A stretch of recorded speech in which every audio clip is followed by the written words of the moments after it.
Hello everybody and welcome to my channel. My name is Cherrill Rae. I've been thinking about launching this channel for quite some time now, trying to figure out a little format that would work for me, and I think I finally got it figured out. So let me first start by giving you a little background on myself. I was one half of a disco group. Actually, it wasn't a group, it was a duo from the 70s and 80s. 1979, 80, and 81 were the focus years. The group was called the Rays. It was me and my then husband and singing partner, Cherrill Rae.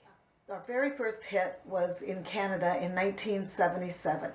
We had a hit with an old Doris Day song called Que Sera Sera. Yeah, that's the one.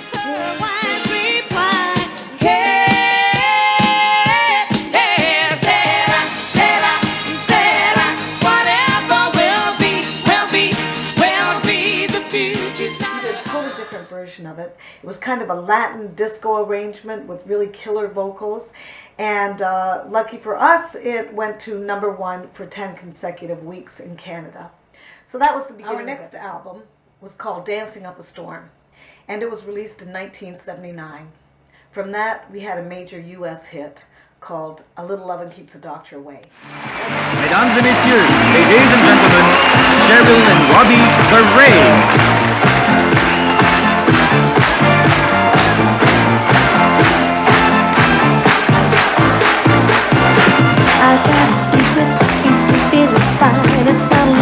Drink a potion and it makes it every time. It's that little love you give me every day. It's that little love that keeps me here to stay. Yeah. That song was written by Freddie Perrin and Dino Ficaris, who wrote I Will Survive, Shake Your Groove Thing, Reunited, and a host of other hits. As a matter of fact, that year, 1979, Freddie Perrin was chosen as Writer of the Year by the Billboard Forum Awards. Anyway, because of the success of that song and the fact that it reached top 40 on the US charts, on Billboard magazine, Cashbox, Record World, and all the trade papers of the day, we were asked by Canadian TV to do a television show, to host a television show. So next thing you know, one of the most exciting moments of my life was that telephone call from our manager at the time, who was Steve Propaz from Toronto. He said, CBC, Jack McAndrew from CBC just called and offered you your own television show. Ladies and gentlemen, tonight, ABBA, Jeff Hislop, the James Hibbert Dancers, and now Robbie and Cherrill, the Rays. A major exciting moment for me. And I got to tell you, those were the days before anything digital.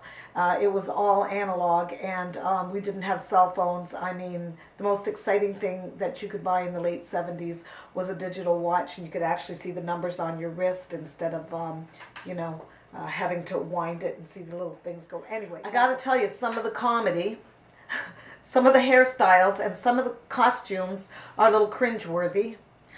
Yeah, I cringe when I look at them sometimes. I covered myself from head to toe most of the time because I thought I was fat. I mean, go figure. I really did. I thought I was huge. And I look at them now and go, what was I thinking? So girls, if you think you're fat, just take a good picture of yourself. Wait a few years and look at it again. You're going to love it. Anyway, that was the reason why but most of the time, I got to tell you, those Canadians were all over it. To put this kind of production together in those years, we had a 30-piece band. Tommy Banks was our musical director. He went on to become a Canadian senator some years later. And every week he had to write out the charts. There were no such thing as copy machines. Every night he was doing that, along with his assistant, Fred Stride.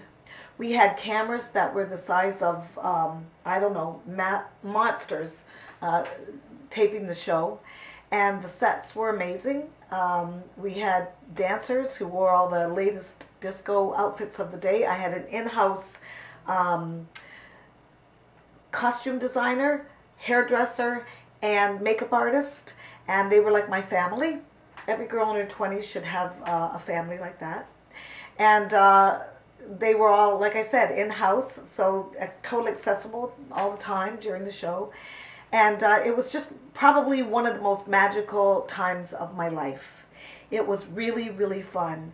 And while I was taking apart these shows and making clips and excerpts that I thought would be good for this channel, I got a little bit of the magic back, and the feeling is amazing. Just some major So stick with me.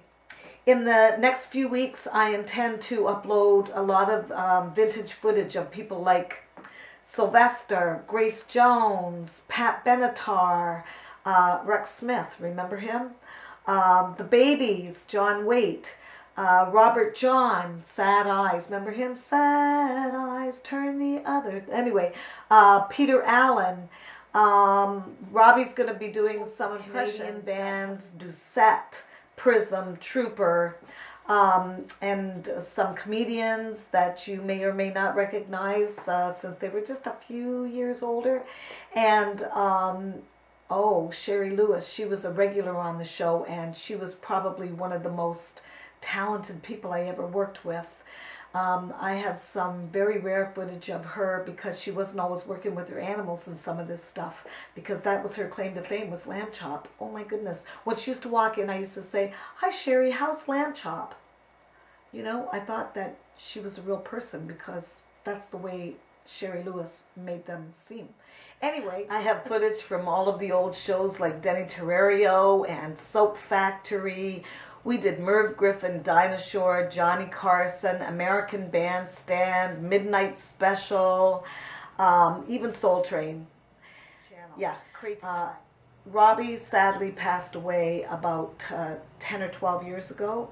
He was living in Thailand at the time. We had been divorced for many years, but we had stayed really good friends. So you're going to see a lot of him on these videos, and it's kind of a nice legacy to his life here and some of the work that he did. I really don't know at this point how this is all going to pan out, but I'm hoping that I can bring you some of my new stuff that I'm doing, and maybe sing something live here, or take a recording of something that I did live. I don't know. We'll just see how it all pans. So like I said, guys, hit the subscribe button, leave me comments, let me know you're out there. Please come to the party. I need your support. I thought it might be appropriate to bring you something that I did myself. This song that I'm going to sing, that you're going to see me singing, is a song that was off the album Dancing Up a Storm. It was a big disco hit, and if you were dancing in the discos in those years, you would have heard it. And even for many years later, I remember walking into different discos in Miami and Fort Lauderdale, and hearing the song playing and thinking, gee, that's me. Nobody even knows I'm here.